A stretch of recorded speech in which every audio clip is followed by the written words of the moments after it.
ดีพี่น้องมาแล้วสาวญี่ปุ่นผู้สาวญี่ปุ่นไว้แม่พอเป็นร้านเช้าเพิ่น เย่ลูกยืนเย่แต่เราเขามาเป็นฮะกันลงมาแต่ยนมาเที่ยวญี่ปุ่นฮะกันมาปะนั่งตักผัวมาพี่โน่มาหน่อยนะมาพี่แม่เขามาพี่มาเฮี้ยงผัวพี่อาจจะเจ้าอลังมาเฮี้ยงกันบักนั่งพี่บอกว่ายัดไปนั่นดีๆมึงนะสาวญี่ปุ่นอันเนโมโตะตีแขวมึงได้นั่นวัดเลยเอาจับอยู่ได้คือกันอย่าบอกเขาสร้างไปยังตัวจับเขามาพี่มาเป็นคุยธุรกิจแท้แม่เขามาพี่ต้องใช้คุยได้ดี โอ้จนบ่จื้อเลยสาวยังก็สาวญี่ปุ่นได้ซื้อให้ดูผัวซื้อว่าได้ซื้อให้เมียดูสาวญี่ปุ่นน่ะไม่ก็ได้ว่าอันนี้โนโมโตะอันนั้นมันพงนัวแล้วติพงนัวจูนั่นคือผมนัวค่ะสาวญี่ปุ่นอิมิจังบ่บ่ไม่ใหญ่เสื้ออิมิจัง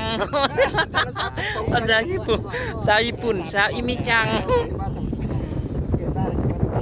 เดินทางไปน้องเอ้ยวันงานนะกูว่าคนสิมองมาเป็นเดี๋ยวกูยิ่งไปคืนนะแต่ปัญหา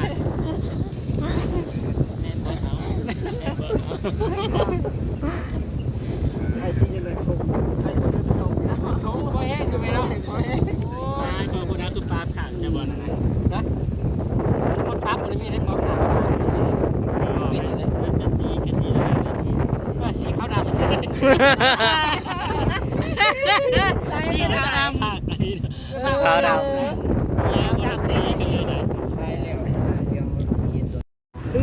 เอื้อยของเงินในเอื้อยฮอดรัก35พี่น้องเอ้ยกำลังเดินทางพี่น้องเอ้ยมีผู้บ่าวมาขอเงินมาใหญ่สอนนั่งน้ำกันเบิดต่อได้คนห้องเอื้อยขอเงินในอาจารย์มันยิ้มไม่ได้ห่วยมีใหญ่ซ้อนแล้วก็ว้าเดี๋ยวคือมาตาถึงแล้วแต่ละกระจกไข่เราแล้ว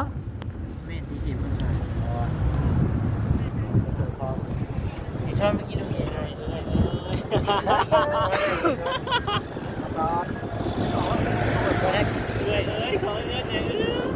เอาบอกว่าตี ต้องจะตีมีไอ้ซอสผมไม่ได้ต้องจะตีมีไอ้ซอสผมไม่ได้ดูคนละสงสัยกว่าประกอบงานเดี๋ยวเบิ้ลก่อน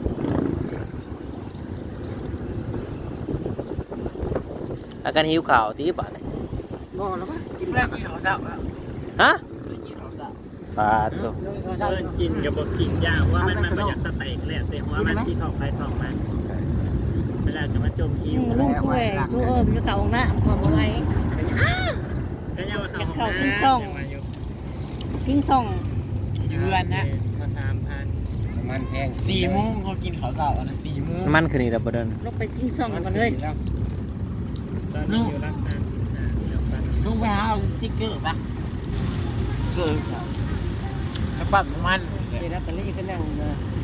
พี่ใส่ ก็ได้ด่ะแม่นตีมันทำไมกันเนาะใช่นี่เลยยังหลังนี่เริ่มเป็นใบใช่ไหมประคองเงินขึ้นดีใจเอามาไปง่วงแล้ว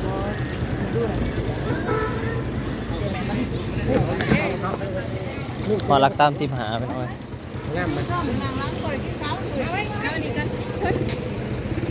ฮะ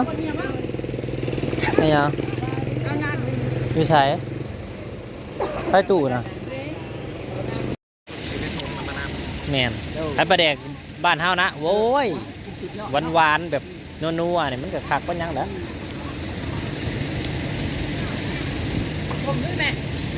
บ่ส้มซื่อๆอยู่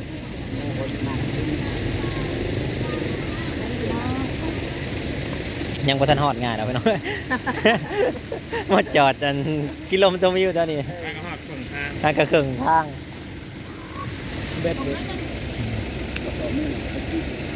หลัก35พี่น้องปตท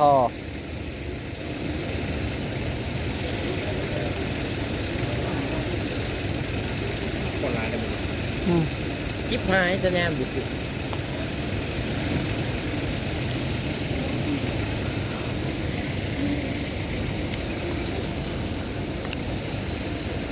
ประมาณบ่ายเวลาสิฮอดแล้วเนาะ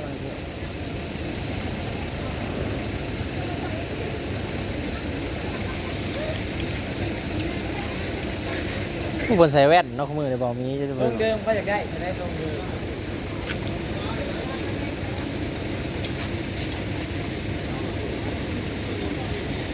โอ้ยสัญญาณเนาะเดี๋ยว เป็นอะไรรักยังคือบ่มี เราก็ อ๋อละเก่ามันก็แห้งเขาแต่เก่าเต็มเลย สัญญาณจะดีกว่านี้ เดินทางยังได้โน่แนมหาผู้สาวบ่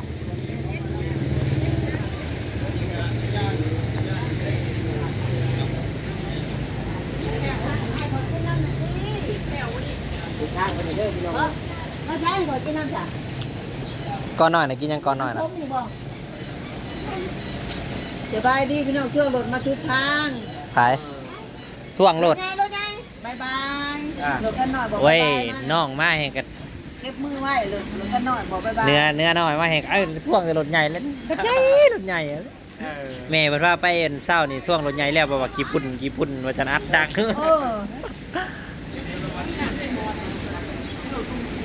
มือของคนไปกับแม่มันจะถึงตัวนะบ่ เออเจ้ามาบ่ จังหวะกำลังมา อืม ไปเนื้อว่ะไปบน พ่อจะเพิ่นไปบ่ไปว่าซั่นไปซื้อให้ซื้อเอง ซื้อเองบ่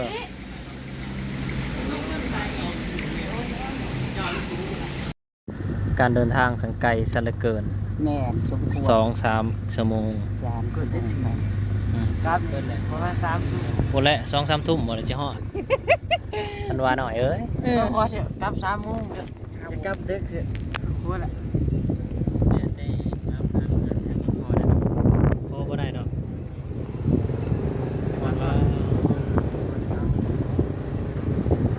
เราหอดมือเศร้าคนเลยนะ โอ้ยเช้าป้าบ่ เขาวงเป็นยัง ก่อนอื่นขนาดทรายมันเรียงกันเอามันจะเจ้าบ่อยากจะ ล่างบ่หาจะพอ นั่นละเซิร์ช บ่หาจะพอ แสดงว่าเราก็อยากให้ว่าลงรถที่เราขึ้นตอนแรก บ่หาจะพอเนาะไอ้เมื่อแล้ว นี่บ่เจอรถอันนั้นพูดได้แล้วบ่ได้ แม่หมากยังแม่นะแม่ ได้ พูดตัวน่ะเป็นปวดหมาใหญ่ใหญ่ จังหวะ เดี๋ยวเดี๋ยว โอ้บ่ได้ตายแล้วบ่รถเกี่ยว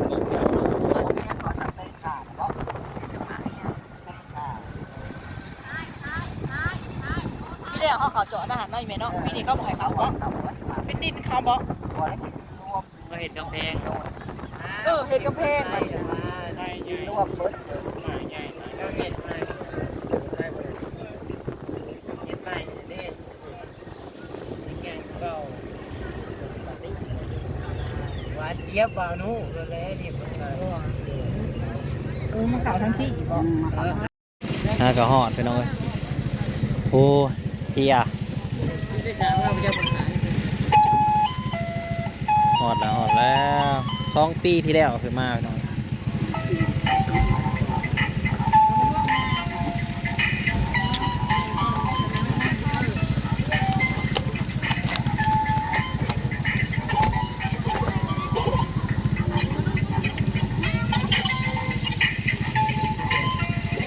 กินลูกซีดแม่กินนะเดี๋ยวนี้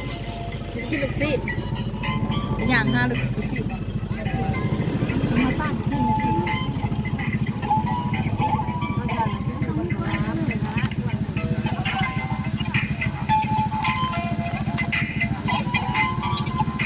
มากัน10 กว่าคนเลยน้องเอ้ย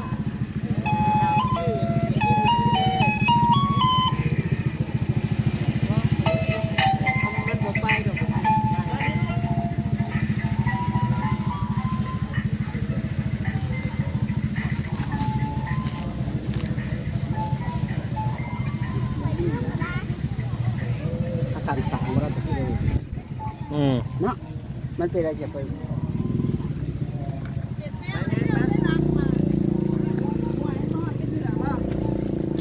สุดเดินนั่นฤดูหิมะเลยเนี่ยสุดมาเลยมันรุดเดินหิมะคือว่าหนาวนี่นะ เดี๋ยวเป็นคนชายบอกว่า เต้งตัวมัน ก็เป็นคนลาวนะคนลาวเขา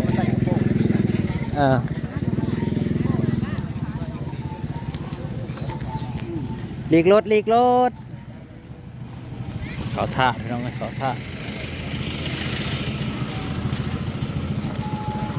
พี่อะเดินทางไกลกำลังสิมาเอา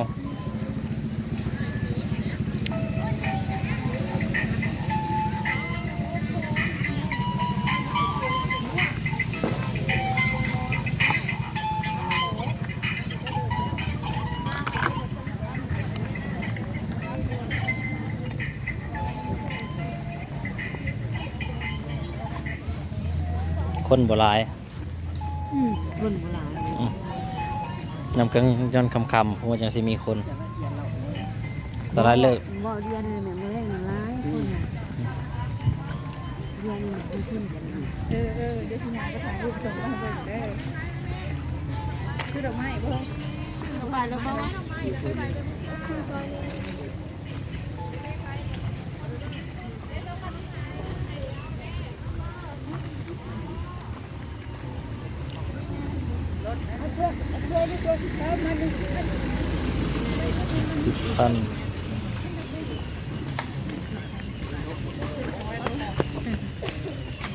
บ่ได้ขับบ่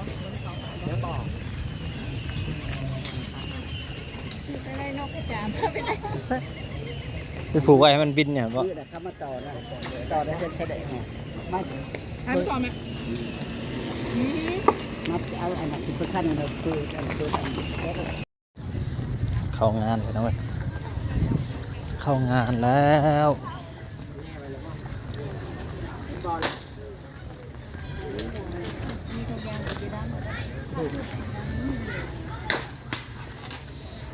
ตุยโชว์ซีมือแหละตุยโอ้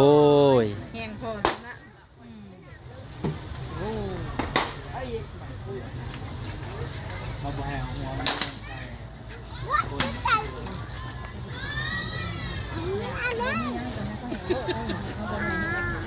ถ่ายดูนะ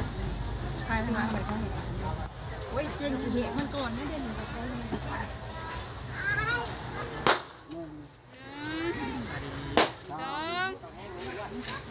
โอ้ย คือข้าวก็เห็ดข้าว ปลาทอดเนี่ยสัตว์ในงานมันจะเบิดปลาจองแซนโอ้ยเอ้ย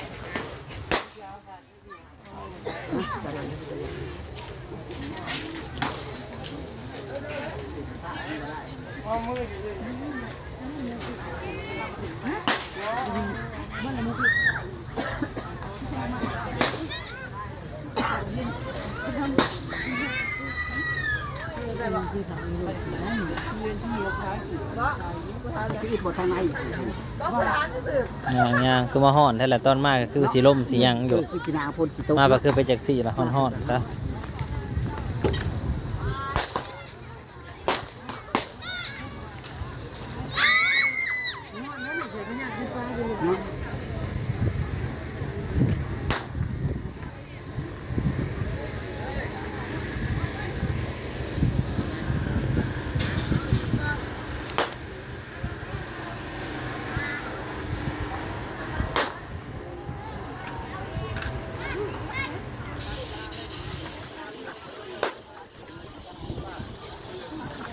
นี่ยังล่ะ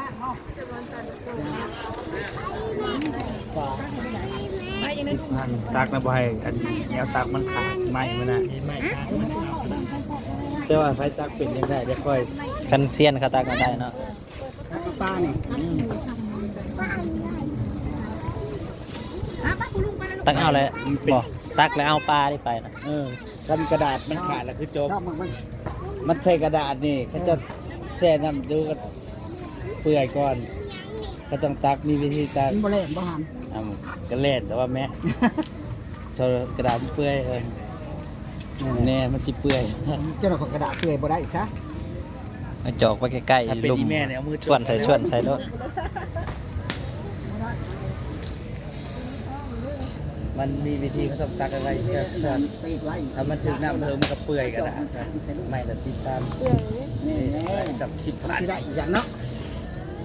ว่าเขาจะตักเป็นกระไรลาย แมนคนผู้เซียนตักเขาจะเอาอันจอกลงไปจะไกลๆไปส่วนปั๊บขึ้น ส่วนปั๊บส่วนปั๊บ แค่นั้นนี่มันก็บ่ได้แล้ว ส่วนแห้งแบบตักโยกแบบนี้ บ่ได้